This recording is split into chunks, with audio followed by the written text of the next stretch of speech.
Okay, so we just got done with chapter 5, and now I'm going to read chapter 6. So, Tristan just finished in the store, and he just bought 12 dozen of eggs.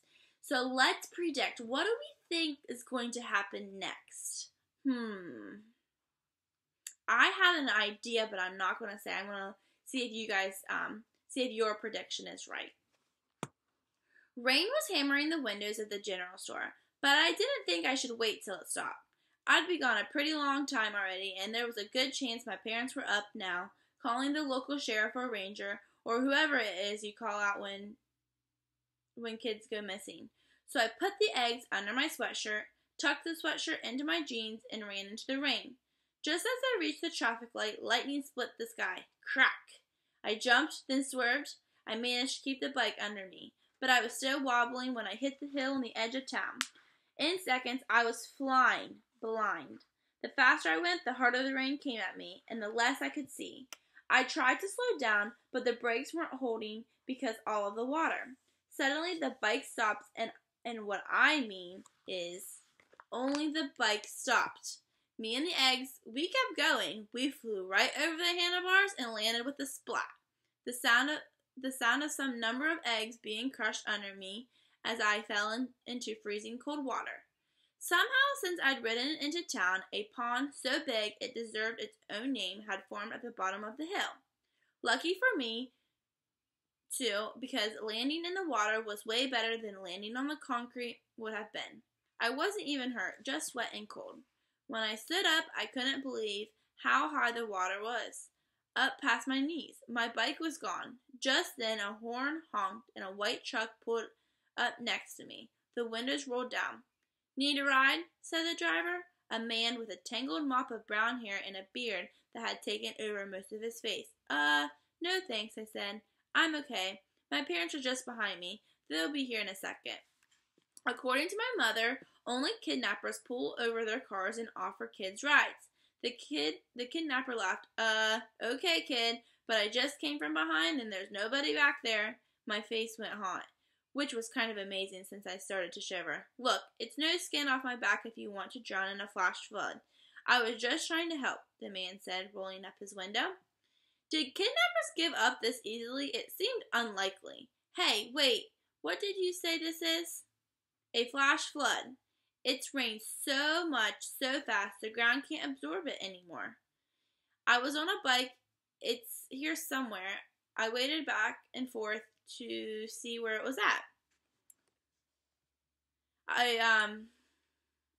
Ever heard of the Weather Channel?" he laughed as he got out of the truck. He went around to the back, pulled a long pipe off the bed, and began sweeping it back and forth through the water. "There it is," he said a short time later, slapping the end of the pipe in the water. I dove in and pulled up the bike. The seat was turned the wrong way, but otherwise it looked okay. "You know you can't ride through this," he said. "Yeah, I think I figured that out." "Okay, good luck then," the kidnapper said and got back in his truck. "Hey, wait, can I so get a ride? I stopped to offer you one, didn't I?" The first thing I did when I got into the truck was slide the carton of eggs out from under my sweatshirt. Amazingly, only 3 had broken, but I was covered in egg slime. "Here," the kidnapper passed me a roll of paper towels. "Those from Winnie?" "What?" "The eggs. Did you get them from the general store?" I nodded. He started the truck. "I love those eggs. Yolks are orange." "Yeah, I can see that," I said, dabbing at the egg with a balled up paper towel. Even though the kidnapper drove really slowly, the truck kept sliding from one side of the road to the other. I gave up cleaning off and quickly put on my seatbelt. "Hydroplaning," the kidnapper explained. "Know what you're supposed to do when the car does that?" "Do you know what hydroplaning means?" "It means when it is raining and your car is on the road, your car kind of gets like lifted up from the water that is laying on the road. So it's kind of like you're floating in the air for a couple seconds." So I shook my head as the truck began to slide left. "Gotta turn into the spin," he said. Slowly turned the steering wheel to the left and then straightening us out just before we ran off the road. I held tight to the seatbelt with one hand and the door handle with my other. "I'm Jim, by the way." "Uh-huh. This is where you tell me your name." Oh, right, Jax, I said without missing a beat. I was taking a ride. He was going to see where I live. No reason I had to give him my real name. Jax, huh? As in more than one Jax? He chuckled. No, Jax with an X. Okay, Jax with an X. You visiting? Sort of. Haven't decided yet, he said, winking at me. Something like that. I turned to look out my window, hoping it would discourage chit-chat. So what do you think so far? No such luck of what? Town. I don't know. Not much to it. I mean, what kind of nutty insults his kidnapper's hometown? I just meant it could use some more stores and stuff. I hear you, he said. Maybe he was faking it, but he really didn't seem offended. The town is actually trying to get some more businesses in. In fact, people really want to see something go in the old station house. The place with a Petersville sign, I said? That's right. The train used to run through town and stop there. We thought it should be put to some use, but nobody's sure for what. I once went to a restaurant in an old firehouse. It was really cool. They kept the pole and everything. You could do something like that. You think we should put a restaurant there? The town could use one. I mean, it seems like there's no place where people can get together, and that place would be perfect. I considered telling him about Mom's plans, but decided it was best to keep Jim the kidnapper on a need-to-know basis only. Just then, I saw our driveway fly by. This is it. What? Here, stop here. All right, relax. You sure you don't want me to take you up that hill? Looks like you still have a long way to go. No, it's fine. I'll just get out here. Thanks. Jim the kidnapper pulled over. I got out and pulled my bike off the back. Okay, bye, I said, waving. Just wait 1 second. Jim climbed out of the truck holding a small tool. Let me see that seat. After a minute of tinkering, the seat was back into its place. Thanks, I said. You are welcome, Jax. See you around. Yeah, right. See you around, I said, wondering where exactly he saw people around in Petersville. Did they hang out at Turbine's discussing the odd mix of products, trying to crack the code that tied them together? Judging from the chocolate cream donut story, I couldn't imagine Winnie wanting a bunch of people chatting in her store, even if they were buying stuff. So remember, Winnie is the older lady that was in the general store. As I dragged up my bike up Terror Mountain, I wonder how many state troopers my parents had out looking for me by now. After all, they'd woken up with me gone who knows where in the middle of a flash flood. But there were no cars with sirens in front of the house when I finally made it there. Just the moving truck. Wet cardboard boxes were already piled on the porch, and 3 guys in soaked, smooth move t-shirts were standing in front of them, studying the sky. Hey, one of them said to me as I came up the steps. Hi, I said. That your sister in there? Another asked. Yeah, I didn't have to ask who they meant. She's totally freaking out, man. The first man said. Totally, the second said.